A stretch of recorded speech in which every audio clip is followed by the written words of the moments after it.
Hello friends, we are going to solve a numerical based on determination of value of resultant for a concurrent force system.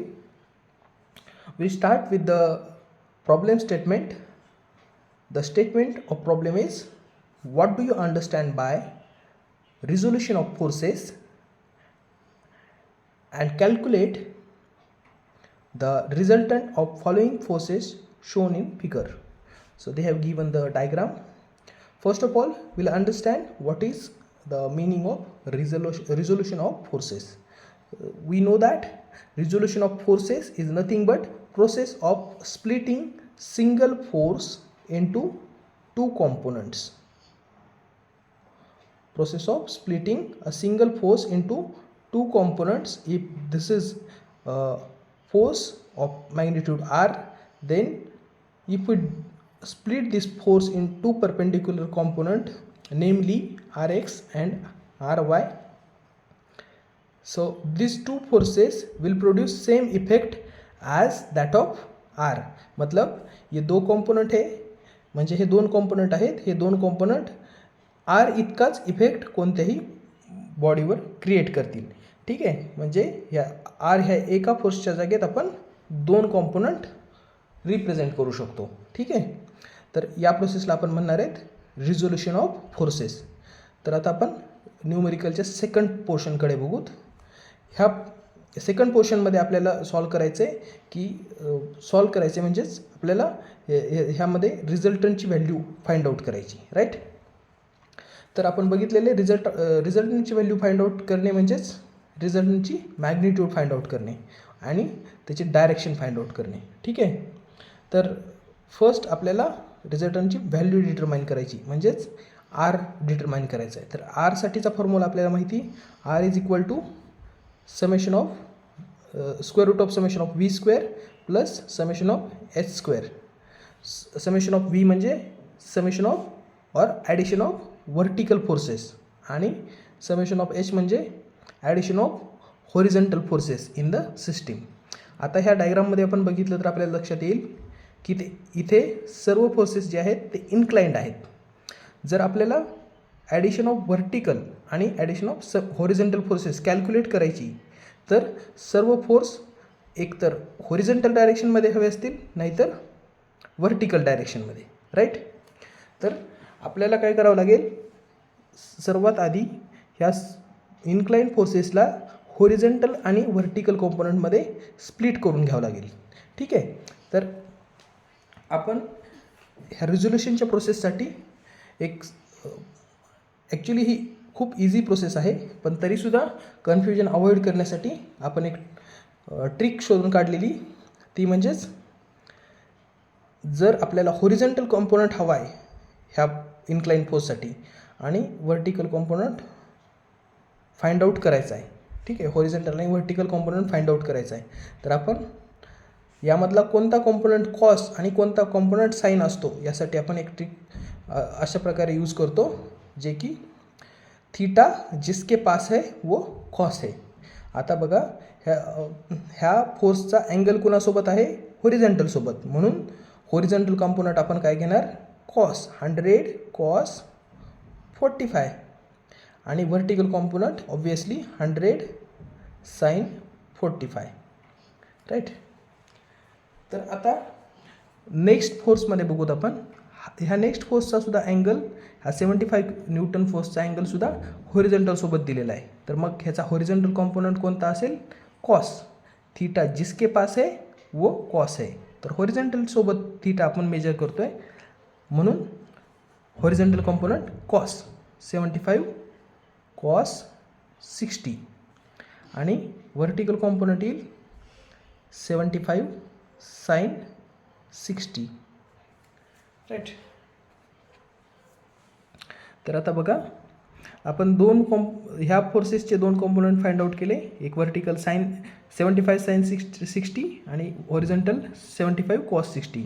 तसंच या फोर्सचे सुद्धा component आपण find out केले आहेत. आता थर्ड जो फोर्स आहे त्याचे दोन कॉम्पोनंट आपल्याला फाइंड आउट करायचे आहेत, एक हॉरिझॉन्टल कॉम्पोनंट असेल आणि एक व्हर्टिकल कॉम्पोनंट असेल. आता इथे आपण हे हॉरिझॉन्टल आणि व्हर्टिकल कॉम्पोनंट सिम्पल लॉजिकल आपण नॉलेज यूज करून आपण हे कॉम्पोनंट कन्सिडर करतो आहे. जर फोर्स असा असेल तर याचे कॉम्पोनंट एक या डायरेक्शनमध्ये, दुसरा या डायरेक्शनमध्ये आपल्याला मिळतो. जर फोर्स या डायरेक्शनमध्ये असेल तर आपल्याला एक होरिझंटली लेफ्टवर्ड जाणारा कॉम्पोनंट असेल आणि एक अपवर्ड जाणारा व्हर्टिकल कॉम्पोनंट असेल, राईट. तर बाकीच्या दोन क्वाड्रंटसाठी सुद्धा आपण ह्याच मेथडनी कॉम्पोनंट फाइंड आउट करतो. तर ह्या फोर्ससाठी कोणता कॉम्पोनंट कॉस असेल आणि कोणता साइन असेल ह्याच्यासाठी पुन्हा आपण ती ट्रिक एकदा रिपीट करणार. थीटा जिसके पास है वो कॉस है. अभी यहाँ पर थीटा किसके साथ बन रहा है, तो वर्टिकल कंपोनेंट के साथ बन रहा है. तो वर्टिकल कंपोनेंट क्या रहेगा, कॉस. तो कॉस 75, ये एंगल 75 है तो कॉस 75 और मॅग्निट्यूड कितना है 50 कॉस 75. तर मग हा हॉरिझॉन्टल कॉम्पोनंट येईल 50 साइन 75. आता बघा सर्व फोर्सेस आपण हॉरिझॉन्टल आणि व्हर्टिकल कॉम्पोनंटमध्ये स्प्लिट केलेले आहेत. तर आता आपल्याला काय करायचं आहे, हॉरिझॉन्टल फोर्सेसचं समेशन घ्यायचं आहे आणि व्हर्टिकल फोर्सेसचं समेशन घ्यायचं आहे. तर त्याच्यासाठी आपण साइन कन्व्हेन्शन कोणतं घेणार आहेत, तर व्हर्टिकल फोर्सेस जे आहेत ते अपवर्ड डायरेक्शनमधले पॉझिटिव्ह आणि डाऊनवर्ड डायरेक्शनमधले निगेटिव्ह. तसेच हॉरिझॉन्टल फोर्सेस लेफ्टवर्ड जाणारे पॉझिटिव्ह आणि राईटवर्ड जाणारे पॉझिटिव्ह आणि लेफ्टवर्ड जाणारे निगेटिव्ह असं आपण साइन कन्व्हेन्शन घेतो. जे आपली युज्युअल एक्स आणि वाय कोऑर्डिनेट सिस्टीम असते त्याच्यामध्ये हे साइन कन्व्हेन्शन आपण यूज करतो. त्याच साइन कन्व्हेन्शनप्रमाणे आपण इथे फोर्सेस डिफरन्शिएट करणार आहेत. ठीक आहे. तर मग आता आपण summation of horizontal forces calculate करू. तर ह्याच्यामध्ये आपण चेक करू शकतो की इथे 3 हॉरिझॉन्टल फोर्सेस आहेत. हा 1, 2 आणि 3. ठीक आहे. तर आपल्याला हे 3 फोर्सेस ॲडिशनमध्ये घ्यायचे आहेत. तर हा फोर्स लेफ्टवर्ड जातो आहे म्हणून तो निगेटिव्ह घेतो आपण -75 कॉस 60. हा फोर्स राईटवर्ड आहे त्याला आपण पॉझिटिव्ह घेतो, तो येतो 100 कॉस 45. आणि थर्ड फोर्ससुद्धा राईटवर्ड जातो आहे म्हणून तो पॉझिटिव्ह येईल 50 साइन 75. तर आता हे आपण कॅल्सीवर जेव्हा सॉल्व करू तर ह्याचा आन्सर येईल 81.50 Newton.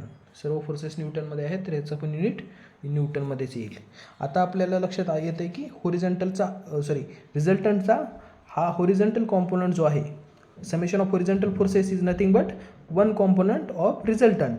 So it is positive. It means रिझल्टंटचा एक कॉम्पोनंट ही या डायरेक्शनमध्ये आपल्याला मिळालेला आहे. आता दुसरा कॉम्पोनंट आपण सर्च करणार आहेत या कॅल्क्युलेट करणार आहेत, तो म्हणजेच समेशन ऑफ व्हर्टिकल फोर्सेस. तर समेशन ऑफ व्हर्टिकल फोर्सेसमध्ये पुन्हा इथे 3 फोर्सेस आपल्याला कन्सिडर करावे लागतील. हा 75 साइन 60 तो अपवर्ड डायरेक्शनमध्ये आहे म्हणून तो पॉझिटिव्ह घेतो आपण. तर तो लिहून घेऊ 75 साइन 60 तो अपवर्ड डायरेक्शनमध्ये आहे म्हणून पॉझिटिव्ह घेतलेला आहे आपण इथे. पुन्हा दुसरा फोर्स आहे हा तो 100 साइन 45 आहे आणि तो सुद्धा अपवर्ड डायरेक्शनमध्ये आहे म्हणून तो सुद्धा पॉझिटिव्ह घेतो आपण. आणि थर्ड फोर्स जो आहे तो हा आहे, तो डाऊनवर्ड डायरेक्शनमध्ये आहे तर तो आपल्याला निगेटिव्ह घ्यावा लागेल 50 कॉस 75 आहे तो -50 कॉस 75. ठीक आहे. तर आता आपण काय करूत, याचं समेशन पुन्हा एकदा कॅल्सीवर फाइंड आउट करूत. तर ह्याचा आन्सर येतं 122.72 न्यूटन. हा सुद्धा कॉम्पोनंट पॉझिटिव्ह आलेला आहे तर आपण असं म्हणू शकतो की हा अपवर्ड डायरेक्शनमध्ये जातो आहे. ठीक आहे.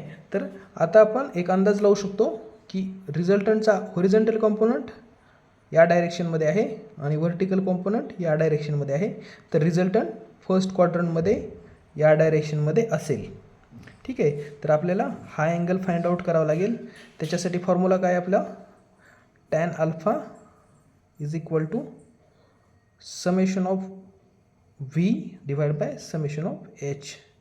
तर आपण हा alpha equal to tan inverse summation of V आहे 122.72 divide by summation of H is 81.50. तर आपण आता हे कॅल्क्युलेट करूया अल्फाची व्हॅल्यू. तर ही येते 56.41 डिग्री. ठीक आहे, म्हणजे हा अँगल आहे 56.41 डिग्री. तर अशा रीतीने आपण ह्या प्रॉब्लेममध्ये रिझल्टंटची मॅग्निट्यूड आणि डायरेक्शन फाइंड आउट केलेली आहे. सॉरी, आपण डायरेक्शन फाइंड आउट केलेली आहे. मॅग्निट्यूडसाठी आपला फॉर्म्युला आहे R is equal to summation of square root of summation of V square plus summation of H square. तर हे आपण एकदा कॅल्क्युलेट करून घेऊ.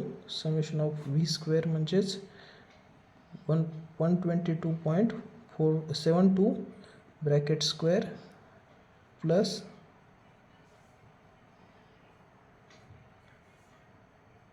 81.50 ब्रॅकेट स्क्वेअर. ठीक आहे, तर हे कॅल्क्युलेट करतो मी. तर हे येतं 147.31 न्यूटन. ठीक आहे, म्हणजे आपण आता ही रिझल्टंटची मॅग्निट्यूड फाइंड आउट केलेली आहे आणि प्रिव्हियसली आपण हे अल्फा म्हणजेच रिझल्टंटची डायरेक्शनसुद्धा फाइंड आउट केलेली आहे. ठीक आहे, सो अशा प्रकारे आपण रिझल्टंटची व्हॅल्यू फाइंड आउट करू शकतो. थँक्यू.